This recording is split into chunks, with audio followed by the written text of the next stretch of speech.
Obviously very disappointed, as always, when we lose a game, and it's always disappointing to lose it in the cup, so we're all a bit down, but unfortunately the boys couldn't do anything about it on the pitch on the day. They got their opportunity quite early, and it gave them, you know, more impetus, if you like. And they on the day they looked the stronger side.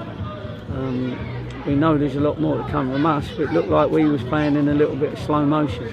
But you know, we have to say good luck to Maidstone, and they'll be in the next round of the draw, and they're happy about it by the sounds of it in there, and we're very disappointed. But I'm not going to let it affect our league campaign. You know, we're all going to be disappointed, and for a couple of days, and then we got to get working again and ready for Sutton next week. You know, that's the situation. I mean, obviously you knew about it in advance, but I mean, was the pitch an issue this afternoon? No, we was never going to use the pitch as an issue. I mean, you know, as I said, we trained on it quite often.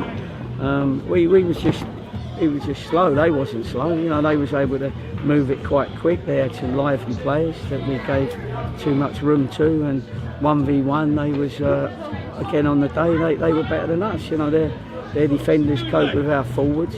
Our defenders couldn't quite cope with their forwards. They had a couple of chances. I mean, obviously we had a couple of chances, and I thought their midfield as a whole ran our midfield.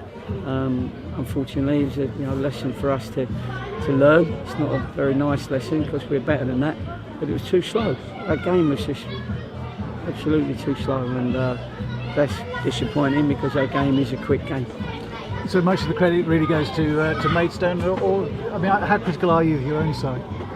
Well, I think I've been pretty critical there. How much more do you want me to say? You know, and I think I've been respectful to Maidstone, because I think, you know, they had a game plan that came off for them. So therefore we had to be a lot better and a lot quicker and a lot cleverer. Our decision making was poor, and that's what we just said in there. So they always know the truth early, and then we'll work on it throughout the week and see if we can't get back on the horse very quickly. Liam Davis obviously had to come off fairly early in the match. What's the early prognosis or situation with him? Well, I just spoke to George, who was with him, and he says he's on the bus at the moment, so we don't know yet. Obviously he's going to have a scan, and they're going to have a look at it, but I mean, listen, I thought at the time it was a poor tackle.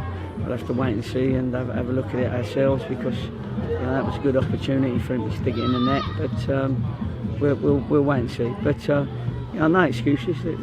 Maidstone on the day were better than us, and gave it a right go, and we were second best all over the pitch, which is disappointing.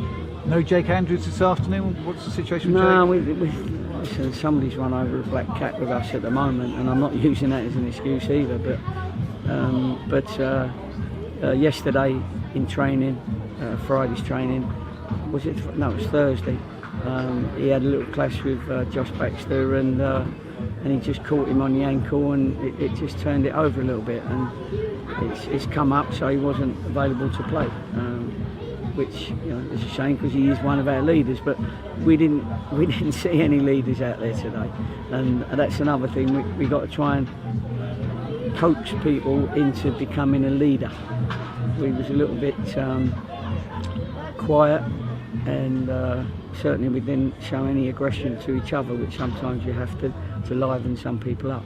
But we can't do it from the line right over there if someone's right over here. But we've livened them up now, but it's too late, so we got to forget it.